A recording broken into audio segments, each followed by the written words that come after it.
All right, everybody, welcome back to the Shaw and Steele Show. We're going to get right into it because we have a whole lot to cover. Steel Chambers, how you doing, brother?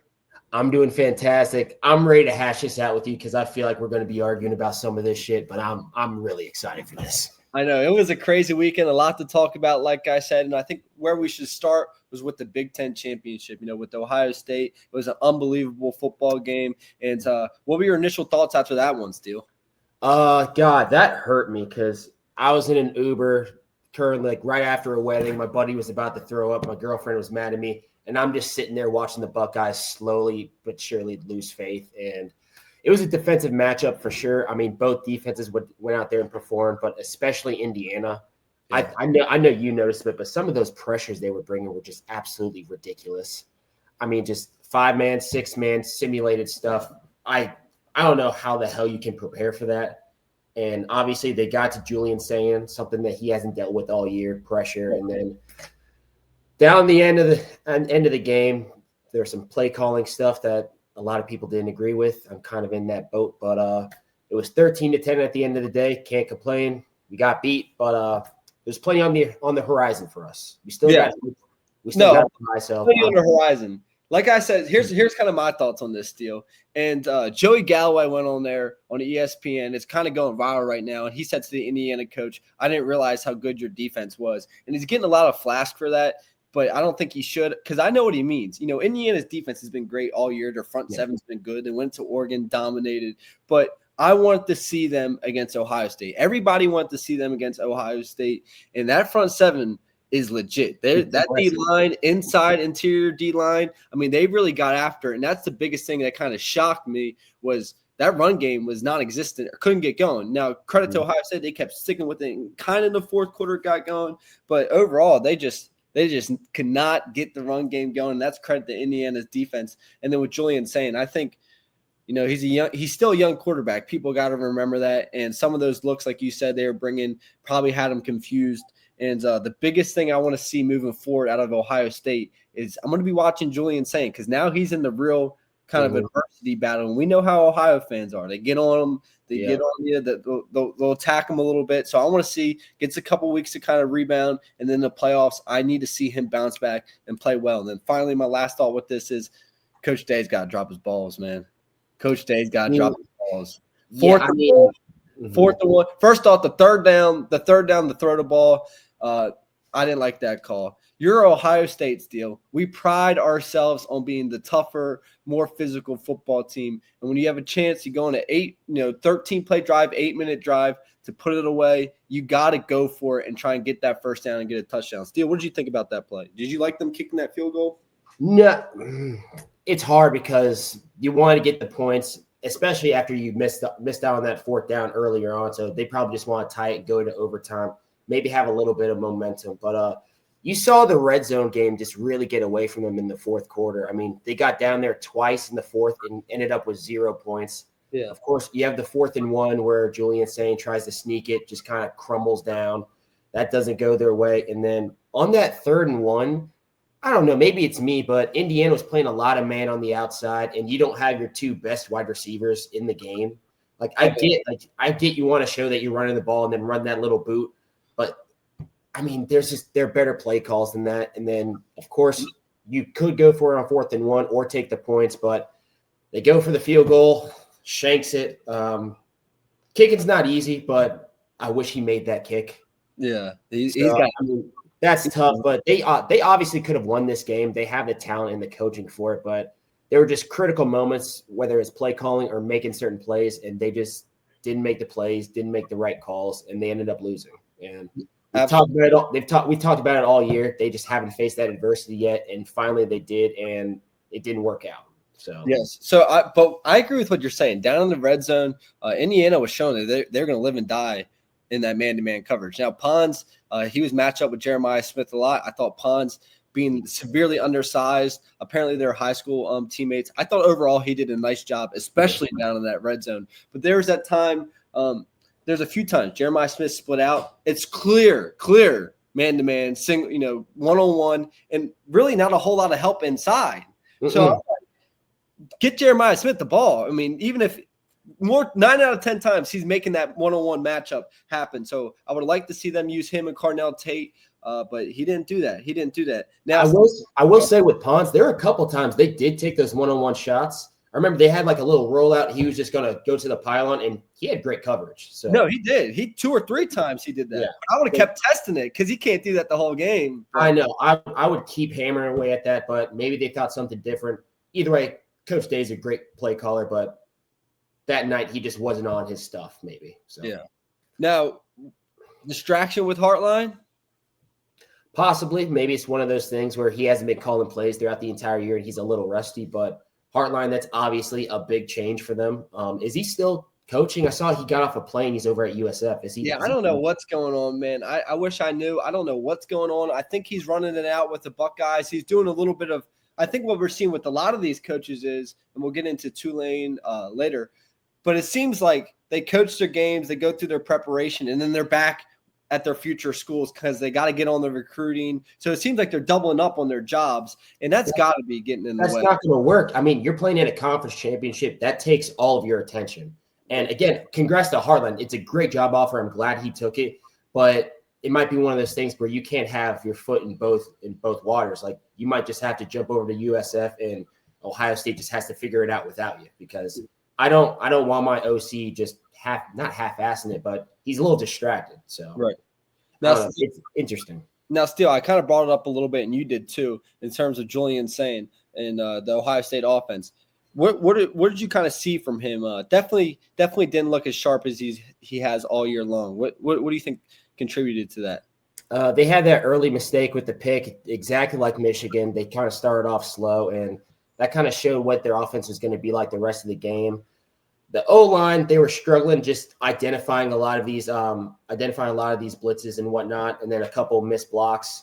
But they made some big plays. I mean, they got Jeremiah Smith, I think, like over 100 total yards. Yeah, 44, I think. Yeah, of course, they struggled on the ground. They got Carnell going a little bit, but they put together solid drives, but they just couldn't score whenever they needed to. They couldn't get points on the board, and that's something that Coach Day preaches a bunch, especially in these big-time matchup games where that talent just kind of equates. So they did all right. The defense did fantastic. Sonny Styles, Caden Curry, Kenyatta Jackson played out of their minds. Yeah. Love those guys.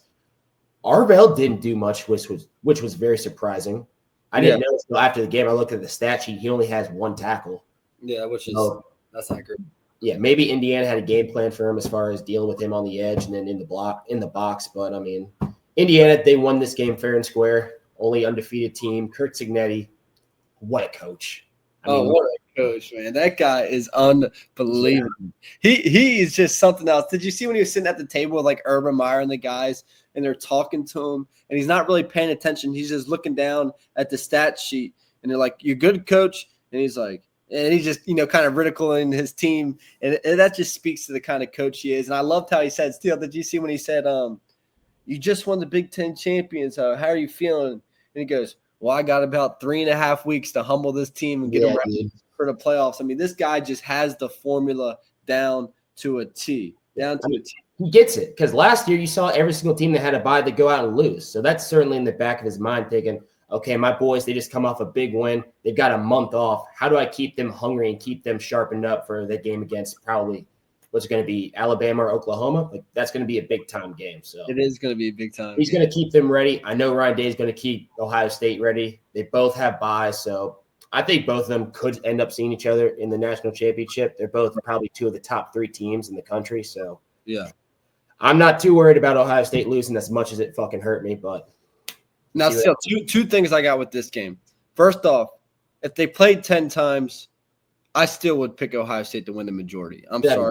Ohio State had their chances. Congratulations to Indiana. Definitely one of the top 3 teams in the country, if not the top team in the country. They deserve to be number 1. But I still, after watching that game, Ohio State let a lot of points get away from them. And I think if they played 10 times, they would win 6.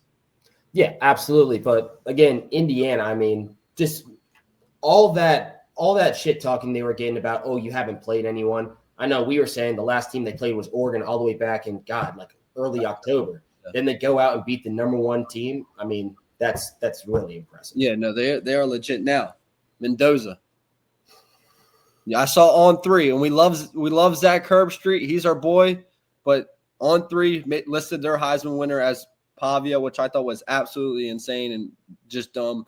I got Mendoza for a lock for the Heisman. Steele, I would go with Pavia. you would go with fucking Pavia? Yes, I would. Are you freaking for real? I would go Mendoza second. Yeah. Steele, you're ridiculous. Explain that to me. No, I'm not. Steele, against Alabama, he single-handedly cost them the Alabama game. It's football. There's no single-handed about it. No. Missouri had like 100-something yards. Looked terrible against Missouri. Against Tennessee, he threw 2 picks. Yes, he had 165 yards on the ground. Tennessee's defense is awful. They haven't won nothing. They haven't beat nothing. They haven't earned anything. They've had they went 10-2. Pavia is the focal point of that entire offense. Whenever you have Mendoza, you've got a great running game. You've got 2 almost all Big Ten receivers on the outside. Your defense is absolutely ridiculous. Like, he has a solid supporting cast. Pavia is doing this almost on his own. He has solid guys. He's got a good team too. He's got Stowers at tight end, but besides that, like, it's mostly a bunch of no-name, kind of no-face guys, and he's just going out there getting 500 all-purpose yards a game. I mean, you're crazy. You break my heart to hear this. I mean, first of all, I don't think either one. I think my pick is Jacob Rodriguez. That's me. Okay, so just stick with that then. Stick with that so I can continue to be your brother. Because you said it was one of the two. I'm going to go with Pavia. Let's just say I can respect Rodriguez. Just say your Heisman picks Jacob Rodriguez. Okay. Come on, say it. No, I'm not saying shit. No, move on. Move on. Who's your Heisman pick, Steele? Move on, damn it. Okay. That's giving Indiana their flowers. I got Fernando Mendoza. He went into Oregon, tore them up. That final drive against Penn State's one of the best final drives I've seen. We both said playing in Happy Valley is a tough place to play, and they were bringing the pressure. And then he hit the throws when he needed to hit the throws, and he put them on the money. Give me Mendoza, Big Ten champion, Indiana's first ever. It is a team award as well, like they've been saying. Indiana 13-0, first Big Ten championship in however long it's been. Mendoza deserves 1967, I believe. Okay, 1967. Thank you, Steele. So you're going with Jacob Rodriguez. I respect that. Hell of a player, and I'm going with Fernando Mendoza. Okay, let's move on. Let's recap some of these other games. And to be honest, Steele, they were kind of shitters. SEC championship, we'll start with that. Georgia, we've been saying this. We're on the same page. Georgia, Ohio State, Indiana look to be the clear national championship favorites. Georgia just put it on them. -3 rushing yards for Alabama. What did you see with this one? Just domination. I mean, the Georgia offense wasn't really on too much, but they were really relied on that defense. And that kind of shows you what kind of championship team they are. They have games where they go out, they have to score 45 points to win.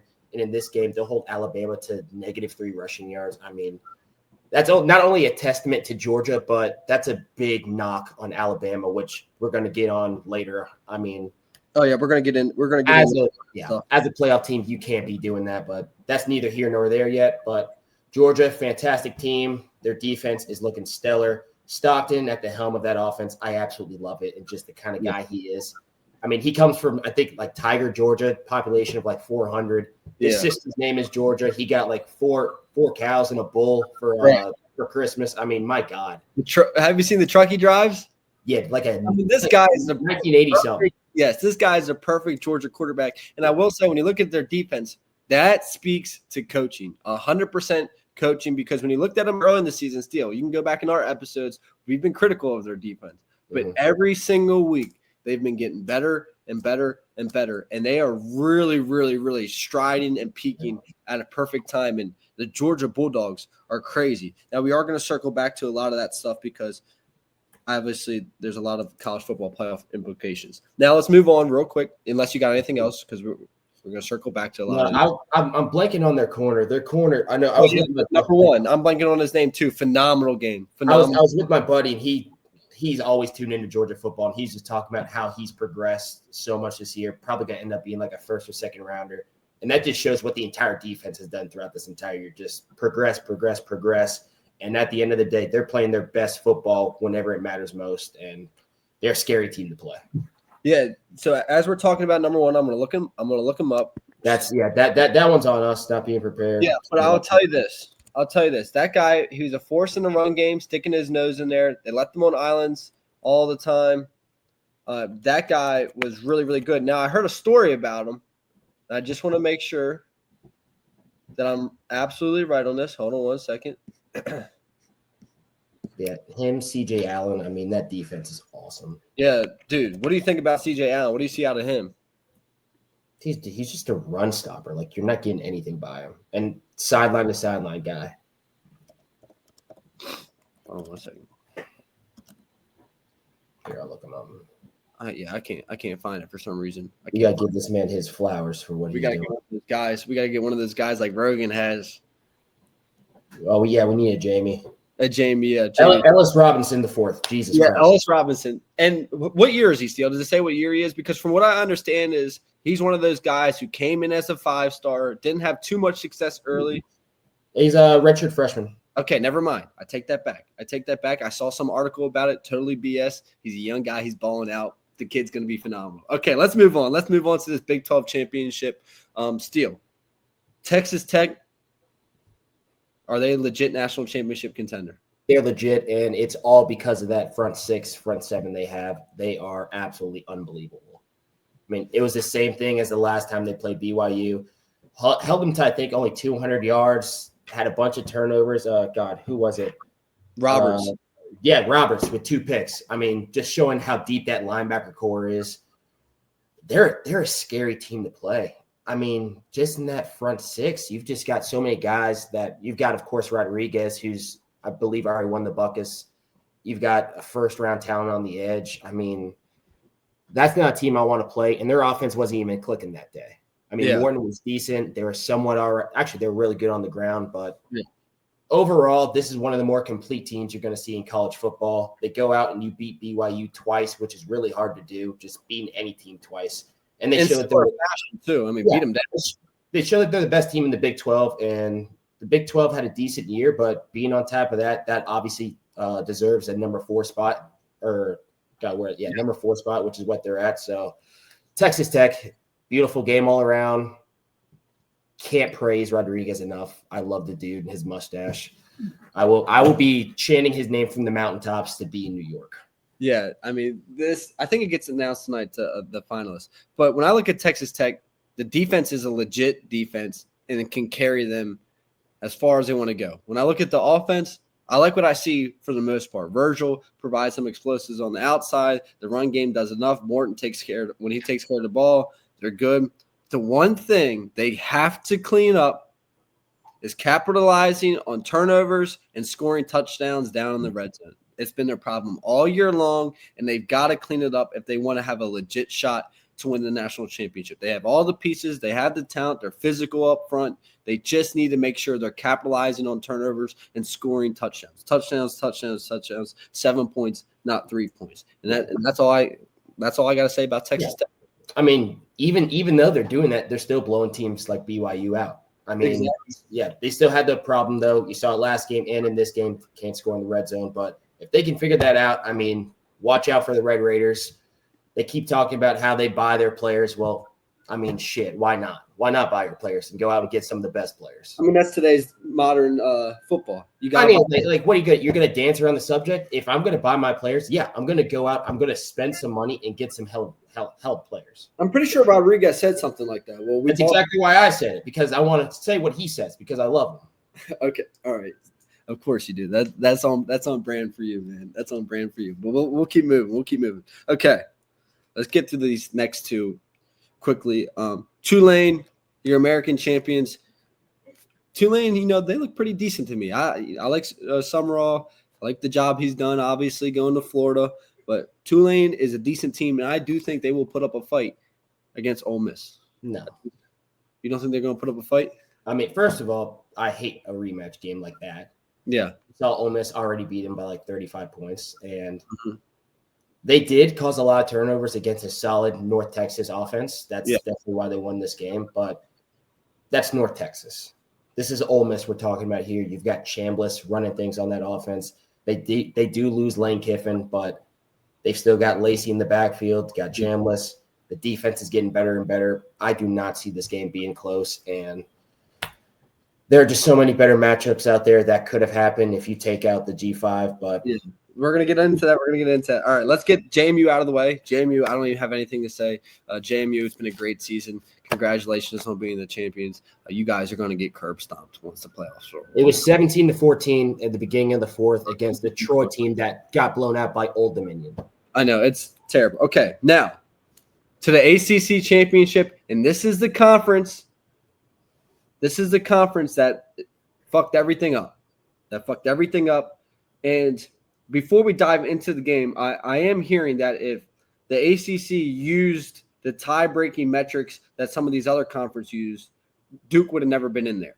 But they did what they did. Duke went in there. They beat Virginia. What did you see with the game? Oh, God. I mean, it was honestly probably the second best game of the weekend, surprisingly. It was the second. Yeah, and I mean, Duke comes out. They played a pretty good game against this quality team in Virginia. You've got guys like Chandler Morris, and then, of course, Mitchell Melton, just an absolute phenomenal player on the edge. But, I mean, they control them for the most part. Virginia, of course, they came back at the end of that game with that stellar drive at the end. But Duke with the big pick to seal it in overtime. I mean, I hated that play. What? I hated that play call by Virginia. Oh, yeah, that was a bad play. That was I thought you said you hated the player. No, I didn't hate it. No, I don't hate the player, man. Yeah, I mean, don't hate the player, hate the game. Don't hate the player, hate the game. All right, fucking corny bastard. Either way, what I will say is the emotion after that pick was pretty cool. I mean, that's something that you're not getting many other places besides college football. So I did enjoy seeing that. But this whole situation with the ACC just kind of funking up the entire playoff picture, I'm not a fan of it, but that was my doomsday scenario. So I'm going to stick with it. Hopefully that leads to some change next year because that's the only reason I wanted it to happen. So you've been standing on a table, Steele. You've been saying, I hope Duke gets in. I hope Duke wins because this is going to mess everything up. And it did. And when we look at these college football playoffs, oh boy, it's a mess. It's a total mess. It's a mess. The two teams I had getting in there were Notre Dame and Miami. Miami, yes. Notre Dame and Miami were the two teams I had getting in there. And conference championships, one, they have to have stakes. And two, if you lose a close game in the conference championship, you shouldn't be penalized. Yes. But when you get blown out, you have -3 rushing yards, you haven't been playing great really all year long, you deserve to get bounced because you just proved that you won't be able to compete with the absolute big dogs and you're not going to win a national championship. So Alabama should have been out. Well, what's confusing is for some of these games, they meant nothing, and then others they did. Like you look at the SEC championship, Alabama gets absolutely mollywopped. They lose by 3 touchdowns, and then they don't move at all. Georgia doesn't move at all. Nothing happens. So that game does not mean anything. And then you look at BYU and Texas Tech. They lose in similar fashion, and then they get bumped out.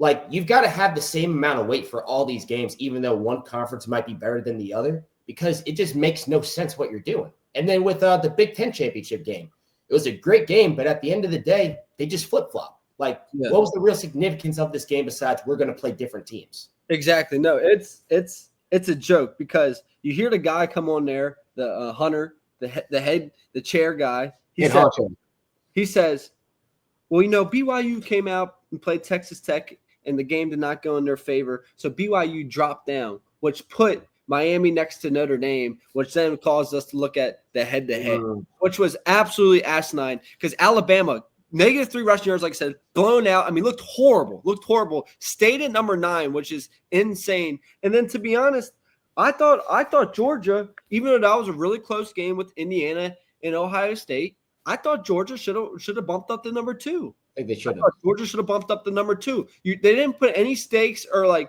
they devalued the conference championship games in my opinion. Yeah.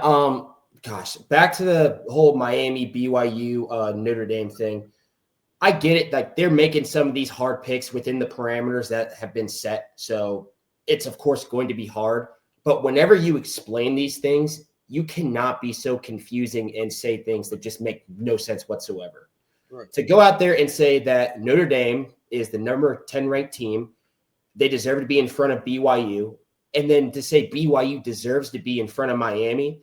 And then after BYU losses and you look at Miami and Notre Dame next to each other, and now all of a sudden Miami gets the head-to-head thing over them, like that makes no sense. So you're saying if BYU won this game, then Notre Dame is still better than Miami, but since BYU lost, now Miami's better than Notre Dame? It makes no sense. And the head-to-head thing, Steele, is starting to drive me crazy, and they put way too much weight in it. There's so many other things that go into it. And to be honest, the Georgia-Alabama proved the point I've been making. Head-to-head before week 6, week 7 of the season should be looked at with a grain of salt. Teams are still changing. Teams are still figuring out who they really are. Week 4, week 5, whenever that happened, Alabama goes into Georgia, beats Georgia. Phenomenal win. That Georgia football team was not the same football team, and that Alabama football team really wasn't the same football team, and Georgia proved that and beat them, put it on them.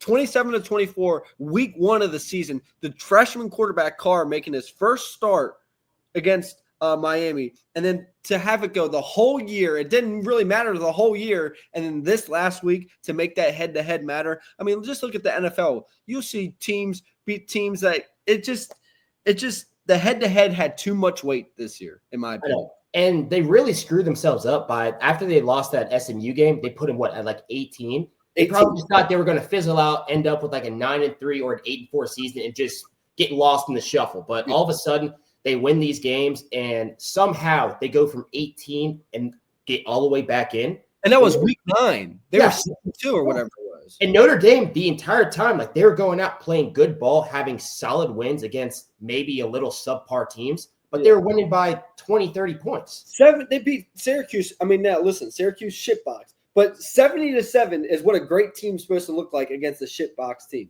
Exactly. How that doesn't make sense. And at the end of the day, how do you fix this?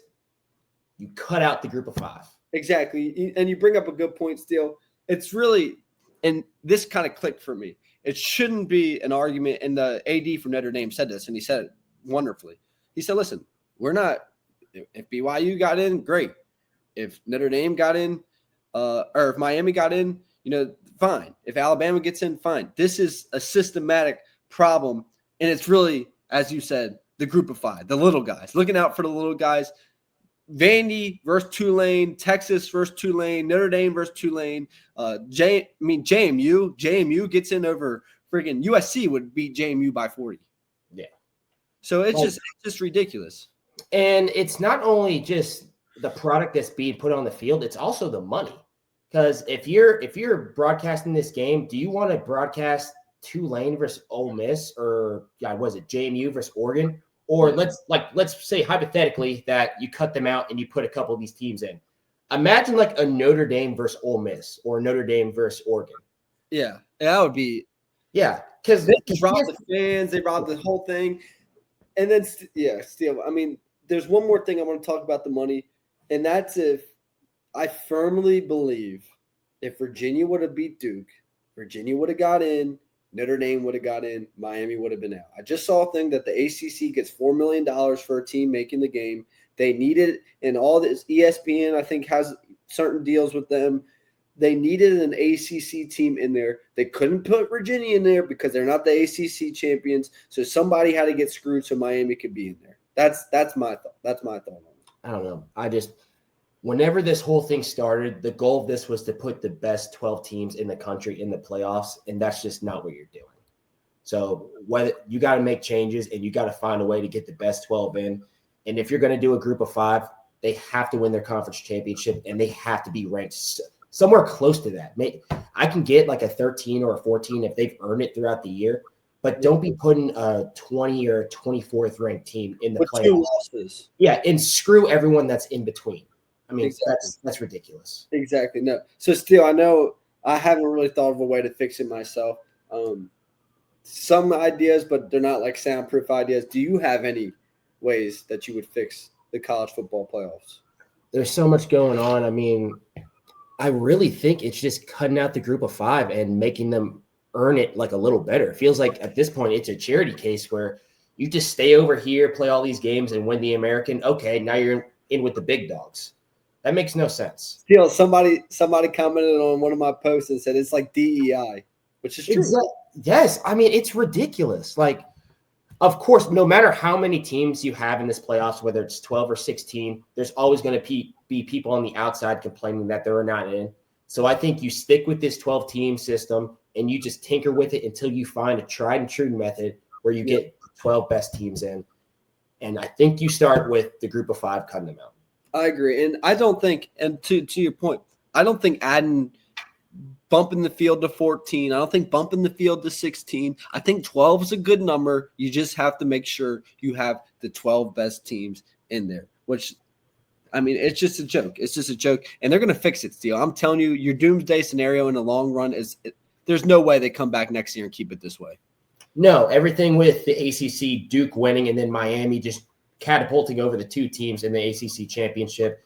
Group of 5, hopefully they go out and just get annihilated because then that will incite change immediately. Like, I'm going to watch all these games. I'm going to have a good time. We both love football, but, I mean, I want the best product on the field. That's what I want. I'm with you. Now, Notre Dame, we've seen them react to this in a very, very pissed off way, and I can't blame them. But them declining the bowl game is unacceptable to me. I don't like that. I don't like it, and I've talked about Steele. You'll agree with me on this. One of my all-time favorite memories in my life is when we played in that Rose Bowl. Cade came on our show, said it. I know you feel the same way, Tommy. And that was coming off. We were this close to going to the playoffs. We were devastated we didn't get in. We were very pissed off. We went through the practices. We came out to L.A. That was, as a brotherhood, that's the closest. That's when we became really, really tight in that kind of bowl season. Bowl season is really fun for these players, and you're robbing it from them. And I just don't agree with that. And then my final point, and I'll let you speak. 2023 Georgia, Kirby Smart. Kirby Smart's he might be my all-time favorite coach, to be honest, at this point. You know, I'm always you're on the Jacob Rodriguez wagon. I'm on the Kirby Smart wagon. The guy comes up there and he says, this is when they lost. He goes, we had a bunch of guys. Lassiter, I don't know if you watched the Maury Lassiter. Yeah, the Texans game last night. Guys making plays all over the place. He was on that team. He had a chance to sit out, not play it, coming off a devastating, didn't get in, should have got in. He played it, and Kirby Smart's like, these guys want to compete. These guys want to play. This is what it's all about. And Notre Dame, I understand you being mad. You got to play your bowl game. Yeah. Well, the thing is, they're just so focused on this playoff spot thing that they're kind of just losing sight of everything else whenever there are so many aspects of this that really transcends Notre Dame getting in the playoffs. Of course, like you said, you got guys going out there probably playing their last game in a Notre Dame uniform, something that they're going to carry with themselves throughout their entire lives. And then just the whole bowl week between hanging out with your boys, going to practice for the last time, like you're going to make memories that you will remember forever. Right. I will remember just going out, fucking around and picking freaking blood oranges with Cade for the rest of my life. Yeah. It was something small, but it's something I'm not going to forget. And then, of course, Disneyland with all the boys, like, those are memories that you're stripping away from these college-age kids, and you just can't do that. And then you got guys that want to get to the NFL. They probably need this game for tape. Right. I mean, this is just one more opportunity to go out, really show themselves off, and hopefully go and make millions in the future. Like, there's just so much other stuff besides, oh, we didn't get in the playoffs, so we're just going to quit. Like, that's not what it's all about. No, it's unacceptable. They got to play. I mean, it's not going to change nothing. Them doing exactly. that. Like what? That's not going to change shit. It's not going to change nothing. And like next year, you're almost guaranteed a spot because this stupid little clause you signed somehow where if they're in the top 12, they're in automatically. Yeah, like, I mean, like, come on, guys. I mean, I understand you guys got robbed. I understand you guys got hosed, but some of the stuff you're doing now is unacceptable. If you love football, go out and play football. Yes, exactly. And then the next thing I was going to bring up was, did you see? And I don't necessarily blame them for this because they've been kind of doing that in the ACC, not in the ACC in terms of scheduling, if you know what I'm saying. Yeah. And they said that that's pretty much done, that the ACC ruined their relationship. And you know what? They did get cooked by the ACC. But this brings me into the next kind of question I had for you, Steele. Mm-hmm. Notre Dame, do they need to get into a division? I think they need to. but they will not. No, they're not going to do it for sure. They're getting so Especially much with money. the clause they just signed. Yeah, with that clause, you're getting so much money already. You're setting up your own schedules.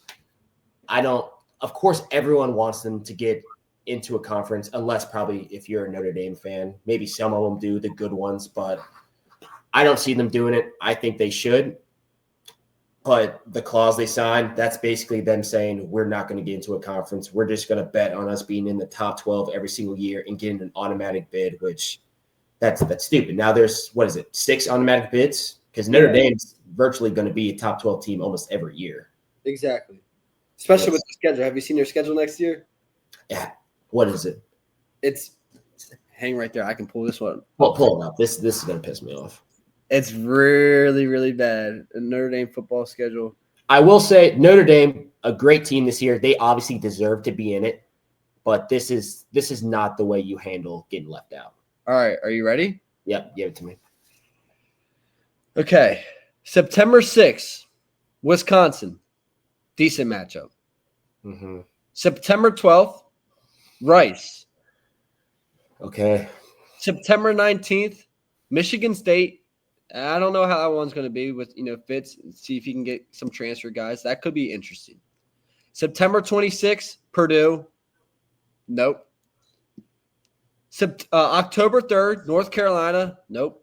Mm-mm.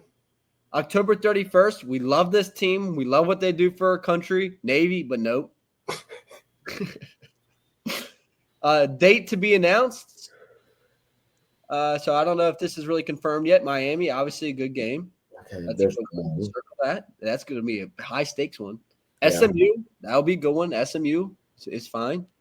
Syracuse, nope. Boston College, nope. Stanford, horrible. And then this game might not even happen. It's to be determined. They don't know if it's going to take place. And I don't think it is going to take place. But for right now, it's on the schedule, my USC Trojans. Steele, what do you think about that schedule? So whenever they officially post that and everything, they're going to have 2 ranked teams at best. At best. That they're going to be playing throughout the year. Exactly. Let's say that they lose them. Then they shouldn't be in. They're going to go 10-2. They're going to beat everyone else. Hopefully, they should, and then they're going to get in the playoffs at 11 or 12. Yeah, but the reason I say they shouldn't be in if that happens is because I thought they should have been in because of when their losses happened this year. They happened week 1 and week 3 of the season. 1 and 2. Yeah, week 1 and week 2. I mean, first 2 weeks of the season, and they were both very, very. They lost by a total against two playoff teams. Now Miami. They play Miami late in the season next year, and they play SMU late in the season. If you lose late in the season, that should hurt you way more than early in the season. But I will say, to fix all this, win your games. Yeah, that is true. I've got a question for you. So let's say next year they get in. I mean, let's say next year at the end of all this, they're 11. How is it going to work if they keep the auto bids? So 11 and 12 are taken up. Do they just kick the 10 spot out and they just plug Notre Dame in? I have no idea. I think it's such BS that they're already getting not favors and stuff. And still, once again, I just want to reiterate. We both agree Notre Dame should be in the playoffs. Yes. But some of the stuff going on is just ridiculous. They should not be guaranteed nothing. No. They should not be guaranteed anything moving forward. They should go in your games.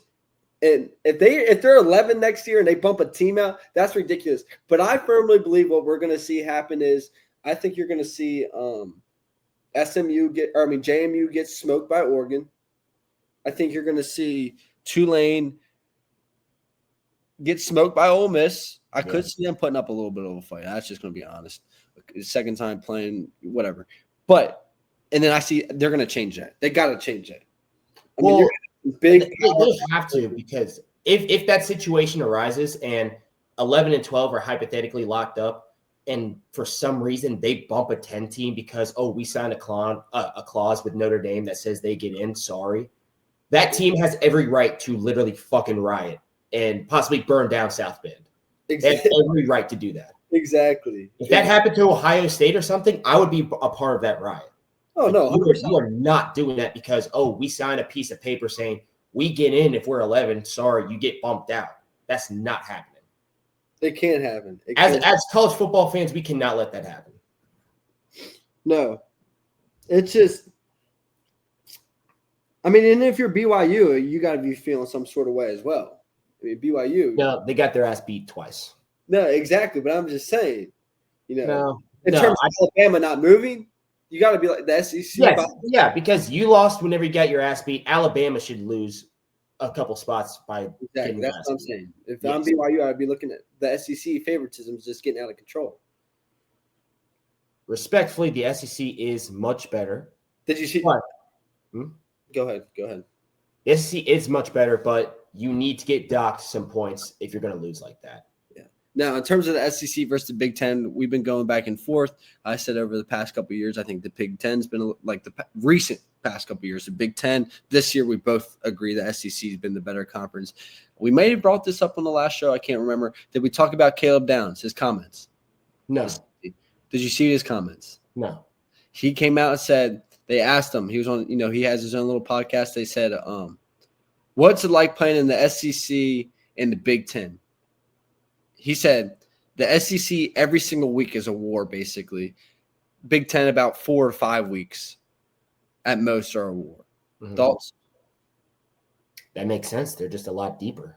Yeah, they're a lot deeper. So I mean, like you'll randomly have a war with a 4-8 Florida on a random October Saturday, but on that same October Saturday, you've got the Buckeyes just beating up on poor Purdue, destroying them. Yeah, like there's always a chance for upsets in the SEC. You're not getting too many upsets in the Big Ten within the conference. Yeah. So I do agree with that. All right, Steele, let's go through the last thing I want to do. Let's go through some of these games. Yeah. Real quick. Obviously, we'll dive into them when the time comes, but let's just look at them. JMU versus Oregon. It's like a 20-point line, I think. Yeah, just seeing those lines, you should know how ridiculous the system is. But Oregon at home in Autzen, this is going to be a bloodbath. JMU has not played a team near the quality of Oregon. It's going to be terrible. Horrible. Tulane versus Ole Miss. I think it's going to be pretty close. Ole Miss can reuse their game plan that they had against them earlier in the season and still beat them by 3 touchdowns. Yeah, I mean, when I say pretty close, I'm saying 13, 17 points. That kind of thing, which is on the grand scheme of things, not that close. Now, the one game, I tell you what, this is going to be a fun-ass game to watch, Steele. At Texas A&M, Miami versus Texas A&M. That's going to be good. That's going to be a good one. That is a good college football. Those are the matchups that I want in this first round. 100%. That's beautiful. And honestly, as much shit as we just gave Miami getting in, that's not a team, if I'm Ohio State, that I want to see after this. No. They've got some good players. They got some good players, and they are physical. They're good up front. Yes. Their thing, like Texas A&M, but at a more severe scale, is up and down, inconsistent. Beck, if Miami is on, they can run the table. I mean, that's a good football team. So yeah. I'm happy they're in there, and it is good when the U's dancing around in the playoffs. I mean, it's the U. Now, do you think that's a little bit of them noticing their mistakes from last year, not putting them in and saying, okay, maybe we put them in this year, throw them a little bit of a bone? I think that definitely played a little bit of part of it, but I'm still going on the fact that if Virginia would have just taken care of business, Virginia would have been in and Miami would have been out. Okay, still the last matchup for the first round. Oklahoma, Alabama rematch. Another rematch. Yeah, I'm not a fan of the rematches, man. I'm not either. Do you see it going the same way? I mean, that was a tight game. Yes. Alabama has steadily gotten worse and worse. Their run game is non-existent. Ty Simpson is not getting any protection, and they just don't like the same Alabama. Venables' defense is still spectacular. They're going to go out, have the same type of performance they did last time. And, I mean, if their offense can just get it together, I mean, they'd be so fucking good. Yeah, if Oklahoma's offense was rolling, they would be absolutely phenomenal. I know, but it's going to be a low-scoring game. I would still give it to Oklahoma just because Alabama is just not what they've been in weeks 3 through 6. So give me the Sooners. Okay, so then this would have No, this ain't right. This ain't right. The winner of that, I believe, plays Indiana. Yeah, the winner of that would play Indiana. So let's start with. Hold on, let me go from the top here. JMU, Oregon. You pick Oregon. So this would put Oregon versus Texas Tech. Or oh my God, that's such a good game. Oregon versus Texas Tech. Oh boy, give me Oregon in an absolute bloodbath. Yeah, I'm gonna go with Oregon too, but man, that is going to be an absolute. Where I think it's going to be very similar to Texas versus Arizona State from last year in the Peach Bowl. Okay, yeah, that type of excitement. Yeah, that would be. That's good. Okay, now we got Indiana. We're both on the Oklahoma wagon. Indiana versus Oklahoma. I'm going to go with Indiana because just of Oklahoma's offensive struggles. That's going to be – I mean, that Venables defense against Mendoza and then the Indiana defense probably just destroying Oklahoma. That's going to be a good game too. That's going to be low scoring, I think. I think it's going to be like the Big Ten championship. It's going to be low scoring too. Mm-hmm. So Ole Miss versus Georgia. That was a very close competitive matchup in the middle of the season. That was with Lane Kiffin basically telling the guys what to do while the play was going on. With him being out of the picture, I think Georgia wins that and how Georgia's playing, I think Georgia wins that pretty comfortably. Georgia's going up, and then Ole Miss slowly tinkering down, possibly without Lane Kiffin. So Georgia, okay. And then we didn't really even give a winner for this, but I want to see a classic rematch. Maurice Clarett, Sean Taylor, back in those type of days. So give me the U to beat Texas A&M, and let's go with the U in Ohio State. Put a little bit of respect on that early 2000s Miami because it's not going to be anything like that. That's the best team in all of college football history. Do not. No, listen, I'm not saying the teams are comparable. I'm just saying the logo, there's something about the Ohio State Buckeyes playing the Miami Hurricanes. I'm going to tune into that, and I'm going to be watching. I'll tell you that. That's going to be a hell of a game. But everyone kind of just wrote off Texas A&M after that loss, even though whenever Texas is on, they're a damn good team. Yeah. And then I was expecting them to maybe be at that 5, possibly 6 spot, but they go all the way to 7. They get a pretty bad draw for the most part and have to play Miami. Right. So I'm gonna go with you. I'm gonna go with Miami pulling it out, proving that they should be in it, and then a huge matchup between Ohio State and Miami. And then who do you pick to win that one? I'm gonna go with the Buckeyes, of course. Okay, I'll go with the Buckeyes too. I'll ride the Buckeye wave. That's going to be close. So our final four, Steele, we got Indiana versus Oregon. And then we got Georgia versus Ohio State. We'll start with the Indiana-Oregon matchup. Oh, my Lord. Oh, why am I wanting to go Oregon? Boy, oh, boy. Do you know what bowl game that's going to be at? I do not. No. Nope. All right. I'm going to assume Fiesta or Verbo, whatever it's called nowadays. Yeah. Trying to find out. I'm going to go with Oregon, surprisingly. Okay. Indiana went up to Oregon. I know it was early October, like we talked about, put it on them. I don't think it's fair to sleep on Indiana. Oregon is a really good team. I'm going to go with Indiana in the national championship. Now, Georgia, Ohio State. Wow, this would be very similar to what was it, 2023 when we lost? Mm-hmm. Yeah, it's not going to be nearly as high scoring. Georgia's going to get pressure on Julian Sain if this game happens. The Ohio State defense, they're going to be fantastic. I can see this being another low-scoring game, but I'm always going to go with the Buckeyes. So is it going to be an Ohio State-Indiana rematch? Is that what you're saying? I'm not saying that. I'm not going to let my bias get in the way. I think Georgia's just yeah. You know what was it? We got like a month to talk about these scenarios before. We'll probably change our mind. Oh, yeah. What is it like the 19th whenever the first round happens? Which is ridiculous. I mean, it's basically like a whole nother season of its own. I mean, let's get right into it, fellas. I mean, let's get right into it. I mean, that's one way to fix all this calendar stuff. I mean, maybe it's respect for Army Navy. They get their own weekend. Yeah, that is true. I love Army Navy matchup. I'm going Georgia just think they're on a.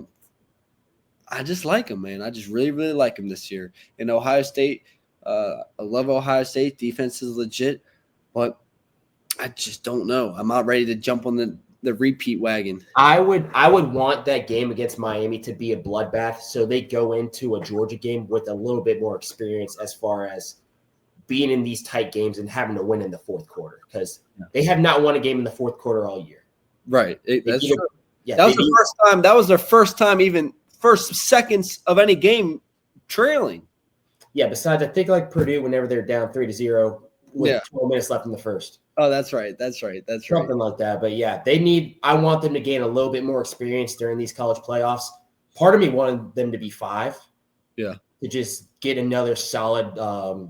Actually, no, they'd end up playing JMU. That'd be nothing. God, the group of 5. Yeah. So, Steele, who's your right now? Like I said, we're going to change our minds. Who's your national championship? What's the score? I'm always going to go with them. So you got Ohio State repeating. What's the score? It's going to be close. It's going to be 27-23. Okay, if it is an Ohio State Indiana rematch, I would pick the Buckeyes in that, and I would go. What was that? 13-10. I would say it's pretty much the exact same game, but they capitalized 24-13 Ohio State. But with the Georgia Bulldogs, I think the Georgia Bulldogs are your national champions, and they beat Indiana 24-20. I believe whoever wins in that semifinal game between Ohio State and Georgia ends up winning it all. Yeah, I mean that's a fair way to put it. I think whoever wins that game wins it all, just like back whenever we lost to Georgia. Yeah, the thing that I don't want to see Indiana win the national championship, but I do want to see them compete. I don't want to see them get blown out by anybody. I'd be sad if they got blown out, if Signetti and them got blown out by somebody. They won't get blown out. They just proved it this week how good of a team they are. No, I agree. All right, Steele, do you got anything else, brother? I got nothing. I mean, for the next few weeks, we're going to be talking a lot of hypotheticals. We're just chomping at the bit for some ball. We're gonna have to we're gonna go crazy on that Army Navy Thursday, but we gotta get the guest list going, man. I'm absolutely. We're gonna get some people on. We gotta get the guest list going. All right, brother.